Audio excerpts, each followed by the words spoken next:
Congress party అధికారంలోకి రావడం జరిగింది. అదేవిధంగా వారు ఎప్పుడైతే రోటీ కపడా మకాన్ అనే స్లోగన్ తీసుకున్నారో ఆనాడు కూడా ఒకసారి మేము కూడా కాంగ్రెస్ పార్టీ అధికారంలోకి రావడం జరిగింది. అంటే ఇంత పవర్ఫుల్, అంటే ఒక 2 మాటలతోటి ఇంత పవర్ఫుల్లో మన దేశంలో ఇంతమందిని ప్రభావితం చేసే మేడం ఇందిరాగాంధీ గారి ఐడియాలజీని ఆదర్శంగా తీసుకొని నేను ఇలా కాంగ్రెస్ పార్టీకి రావడం జరిగింది. కాంగ్రెస్ పార్టీలో నేను ఐడియాలజీ వచ్చిన తర్వాత 1993లో నేను ఎప్పుడైతే కాంగ్రెస్ పార్టీలోకి రావాలనుకున్నానో అప్పుడు మా గురువు గారైన జగదీశ్వర్ రెడ్డి గారు నాకు మంచి స్నేహితులు, ఒక పెద్దవారైనా కూడా నాతో మంచి స్నేహబంధం ఉండేది. వారు నన్ను కాంగ్రెస్ పార్టీలోకి నియాసండి యువకులు రావాల్సిన అవసరం ఉంది, మహబూబ్ నగర్లో నీవు ముడిస్తే నీకు రాజకీయంగా మంచిగా ఉంటుందని చెప్పి వారు ఆనాడు నాకు రాజకీయాల్లోకి తీసుకురావడం జరిగింది. 1993లో కాంగ్రెస్ పార్టీలో చేరిన తర్వాత కొన్ని దినాల తర్వాత 2000 సంవత్సరంలో నాకు అనేక పదవులు, అంటే జిల్లా కాంగ్రెస్కు నేను జనరల్ సెక్రటరీ కావడం, ఆ తర్వాత అనేక పదవులు నేను కాంగ్రెస్ పార్టీలో ముందుకు తీసుకుపోవడం జరిగింది.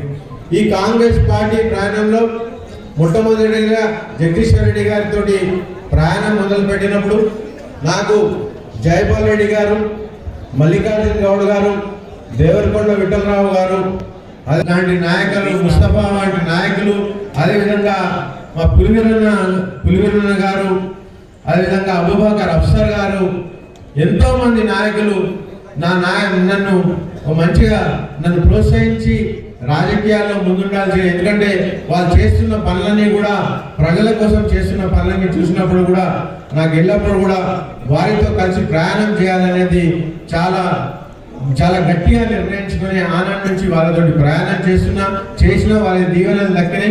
ఇలా వారంతా కూడా మన మధ్యలో లేరు, కానీ వాళ్ళంతా కూడా నాకు రాజకీయాల్లో మంచిగా నాకు ప్రోత్సహించిండు, నాకు ఆదర్శంగా నిలిచారు.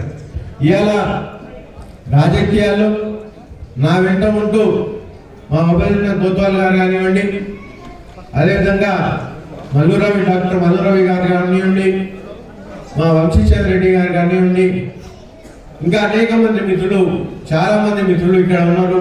వాళ్ళంతా కూడా నాతో పాటు ఉండి ఇవాళ కాంగ్రెస్ పార్టీని ముందుకు తీసుకుపోవడంలో నాతో సహకరిస్తూ నన్ను ముందుకు తీసుకుపోవడానికి, కాంగ్రెస్ పార్టీని ముందుకు తీసుకుపోవడానికి అనేక సార్లు మేముండి ముందుకు కొట్లాడడం జరిగింది.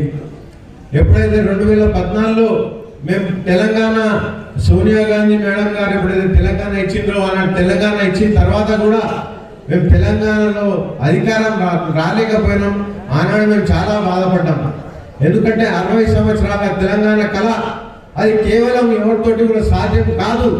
ఎంతమంది పోరాటం చేసినా, ఎంతమంది త్యాగాలు చేసినా, కేవలం అది మేడం సోనియా గాంధీ గారు దయతలిచి తెలంగాణలో ఉన్న పరిస్థితుల గురించి ఆలోచన చేసి ఇవాళ తెలంగాణ ఇవ్వడం జరిగింది. నిజంగా కూడా అసలు తెలంగాణ ఇచ్చిన నాయకురాన్ని కూడా మనం అధికారంలోకి రాలేకపోయామని చెప్పి కూడా చాలా బాధపడడం జరిగింది. అదే మేమంతా కూడా నిరాశపడలేదు. 10 సంవత్సరాలు టీఆర్ఎస్ ప్రభుత్వం చేసే అరాచకాలకు మేమంతా కూడా నాయకులమంతా కూడా చాలా గట్టిగా పోరాడి మా రాజకీయ ప్రయాణంలో మా చంద్రకుమార్ గౌడ్ అన్న గారు కూడా మాతో ఎప్పుడు కూడా ముందున్నారు.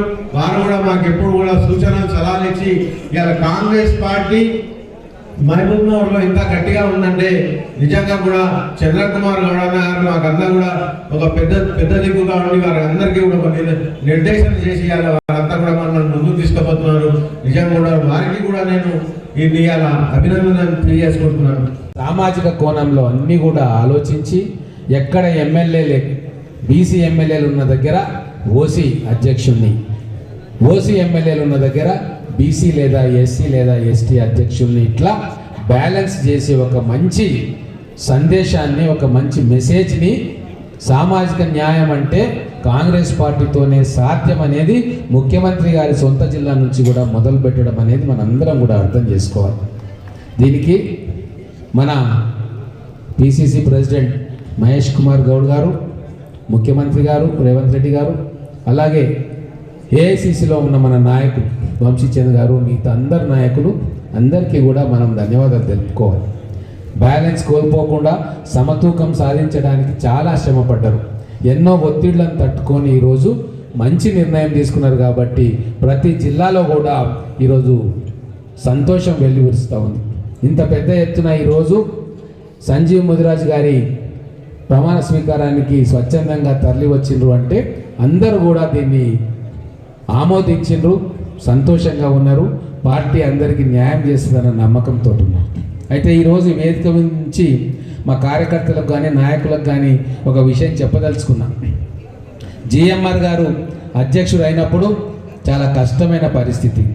అప్పుడు పనిచేస్తున్న నాయకులు కావచ్చు, కార్యకర్తలు కావచ్చు, ఎవరైతే యాక్టివ్గా పనిచేసిండ్రో, ఎవరైతే ముందుకొచ్చి ఆ రోజు ప్రతిపక్షంలో పనిచేసిండ్రో, ఈ ప్రభుత్వానికి వ్యతిరేకంగా నిలబడ్డారో వాళ్ళు ఒక పోరాటం చేసిండ్రు. కాబట్టి ఈరోజు మనం అధికారంలో ఉండం. ఆ రోజు చాలామంది సైలెంట్గా ఉన్నారు, వాళ్ళు మన పార్టీ వాళ్ళే. కానీ ఎవరైతే పోరాటం చేసి ముందుకొచ్చి యాక్టివ్గా పనిచేసిండ్రో వాళ్ళని కూడా మనం గుర్తించుకోవాలి.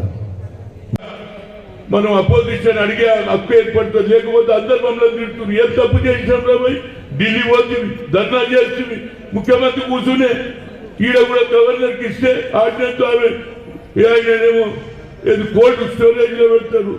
ప్రెసిడెంట్ కలవాలని వాడిని కలవలేదమ్మో.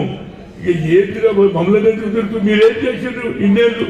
2 साल 3 साल अभी भी प्रधानमंत्री नरेंद्र मोदी अपने आप को क्या बोलता, मैं ओबीसी बोलता, मगर ओबीसी के बारे में तेरे को याद नहीं है. वो हिंदुस्तान का सोनिया गांधी, इंदिरा गांधी गरीबों के वास्ते सोचे, वैसी आज राहुल गांधी सोच रहा. అగ్ర కులాలు ఉన్నవాడు కూడా ఆలోచన చేస్తూ నువ్వు బడుగు బలైన చేయాలంటే నువ్వు బీసీ ఉండి ఎందుకు చేస్తావని అడుగుతున్నా. కనుక ఇవాళ తప్పనిసరిగా నేను ఈ సమయం తీసుకొని, ఎందుకంటే సంజీవ్ ముదిరాజు కార్యకర్తగా అంచెలంచెలుగా ఎన్నోసార్లు అవమానాలు అయిండొచ్చు, కానీ పార్టీ ఇవ్వలే. ఏ ఈ పన్నా ఈ జీనా అందుగురించి కార్యకర్త అనేవాడు ఎప్పుడు కూడా ఫీల్ కావద్దు. పదవులు వస్తాయి పోతే రానంత కాలం ప్రజలలో గుర్తింపుంటుంది. ఇవాళ అందుకు ఇంతమంది ఎందుకు వచ్చారు? మా అక్క మాట్లాడేది మంచోడు, మంచోడు అనే పేరున్నది. మంచోడుగా రేపు జరగబోయే ఏది సర్పంచ్ ఎన్నికలు అందరం కలిసి ఎక్కువగా గెలిపించుకుంటే రేపు జిల్లా పరిషత్ చైర్మన్ చేతిలో వస్తుంది, ఎమ్మెల్సీ మనకు వస్తుంది. రేపు ఇంతమందిని గెలిపించినప్పుడు మా శాసనసభలో మీకు అందరు కలవండి.